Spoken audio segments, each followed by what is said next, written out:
Welcome learner, welcome to all of you once again my channel which is name focused education with Priyamvada. तो आपका मेरे संक्षिप्त video में बहुत बहुत स्वागत है।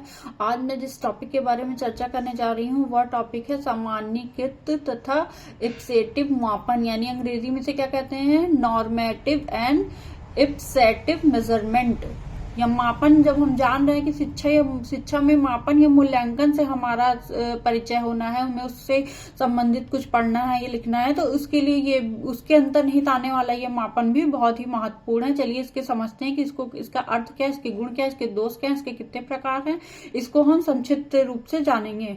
तो परीक्षण के चयन तथा इससे प्राप्त अंकों की व्याख्या करते समय जब हम परीक्षण का चयन करते हैं कि किस प्रकार का हम परीक्षण करेंगे तथा इससे जो प्राप्त अंक आएंगे, क्योंकि व्याख्या करते समय जब उसकी व्याख्या करेंगे, इस तथ्य पर यानी इस फैक्ट पर ध्यान देना अत्यंत आवश्यक है कि प्रयुक्त परीक्षण में सम्मिलित प्रश्नों की प्रकृति तथा उनकी अंकन की विधि किस तरह की है। यानी कि अब बताया जा रहा है कि जब हम परीक्षण का चयन करेंगे या उसके अंकों की व्याख्या करते समय हम किस फैक्ट पर ध्यान देना अत्यंत जरूरी है। प्रयुक्त परीक्षणों में सम्मिलित प्रश्न की प्रकृति क्या है तथा उनकी अंकन की विधि किस तरह की है।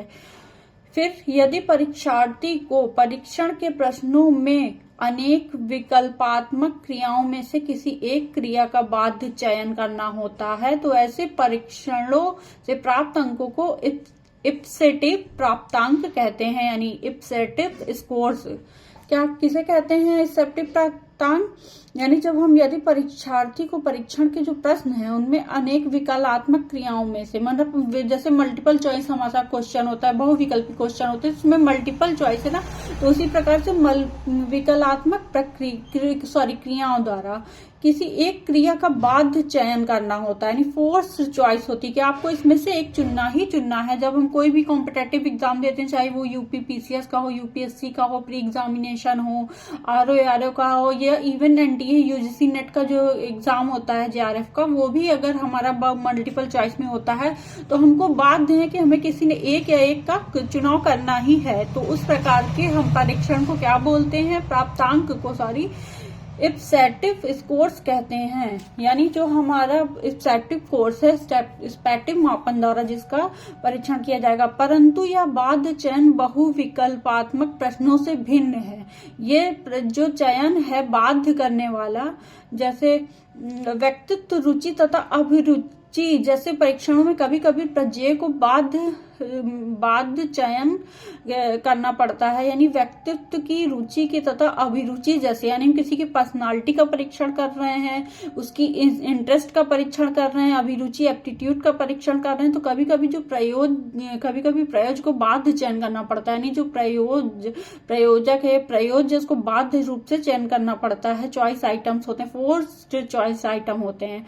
फिर परंतु यह बाध्य चयन बहुविकल्पात्मक प्रश्नों से भिन्न है, मतलब कि जो बहुविकल्पात्मक प्रश्न होते हैं हमारे, जैसा कि अभी मैंने जिक्र किया, यूपीएससी हो, पीसीएस हो, एनटीए, यूजीटी नेट जेआरएफ हो, यूजीसी का, तो उसमें हम ये जो बाध्य बहुविकल्पित प्रश्न जो आते हैं उनसे यह भिन्न है, या पूरी रूप से उनकी तरह नहीं है, जैसा कि मैंने बताया था, ये उससे भिन्न है, सामान्यीकृत तथा इप्सेटिव मापन है। फिर बाध्य चयन प्रश्नों में चयनित विकल्प में मापे जाने वाले चर की किसी एक विमा को प्राप्तांक मिलते हैं। जो बाध्य चयन प्रश्न होते हैं यानी फोर्स्ड चॉइस आइटम होते हैं, उसमें जो चयनित विकल्प होते हैं जिसको हम चयन करते हैं, से मापे जाने वाले चर यानी वेरिएबल्स की किसी विमा की प्राप्तांक मिलते हैं, तथा गलत विकल्प का चयन करने पर शून्य प्राप्तांक मिलता है। जब हमारी निगेटिव मार्किंग होती है, शून्य प्राप्तांक मिलता है। इप्सेटिव शब्द का प्रयोग मापन के क्षेत्र में सबसे पहले रेमंड कैटल ने सन 1944 में किया था। इस शब्द का चयन किसने सबसे पहले किया था? रेमंड कैटल नामक मनोविज्ञानी थे, साइकोलॉजिस्ट थे, जिन्होंने सन 1944 में इसका चयन किया। बाद में कैटल ने अपनी पुस्तक यानी personality and motivation, structure and measurement नामक उनकी जो पुस्तक थी, जो सन 1957 में प्रकाशित हुई थी, में इप्सेटिव मापन का विस्तृत विवरण प्रस्तुत किया गया है। इस दृष्टि से प्रक्रिया की प्रक्रिया 3 प्रकार की हो सकती है। यानी जो इनके द्वारा जो बुक लिखी गई है उसमें सटीक मापन का जो विस्तृत वर्णन प्रस्तुत किया गया है। इस दृष्टि से मापन प्रक्रिया का 3 प्रकार की हो सकती है। मापन के कितने प्रकार की प्रक्रिया हो सकती है? 3 प्रकार की। मापन के ये 3 प्रकार क्रमशः है। पहला निरपेक्ष मापन, एब्सोल्यूट मेजरमेंट, दूसरा है सामान्यीकृत मापन, नॉर्मेटिव मेजरमेंट, तथा तीसरा है इप्सेप्टिव मापन।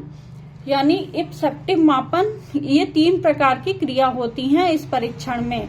तो आज हमने जाना सामान्यीकृत तथा इप्सेप्टिव मापन को संक्षिप्त में ये होता कहाँ, इसका अर्थ क्या होता है, मतलब इसका कैसे प्रयोग किया जाता है, किस चीज में अर्थ में इस परीक्षा का हम प्रयोग करते हैं। तो आशा करती हूँ आपको ये मेरा वीडियो हेल्पफुल तरह रोचक लगा होगा। अगर आपको ये हेल्पफुल लगा, रोचक लगा, तो प्लीज आप मेरे वीडियो को लाइक कीजिए, शेयर कीजिए, कमेंट कीजिए। आपकी कोई क्वेरी हो तो आप पूछ सकते हैं। और अपने आने वाली वीडियो में मैं नेक्स्ट टॉपिक के बारे में चर्चा करूंगी, इसी से संबंधित टॉपिक होगा, यानी मापन एवं मूल्यांकन से। तब तक के लिए आप सभी सीखने वालों को, सभी सुनने वालों को मेरा नमस्कार।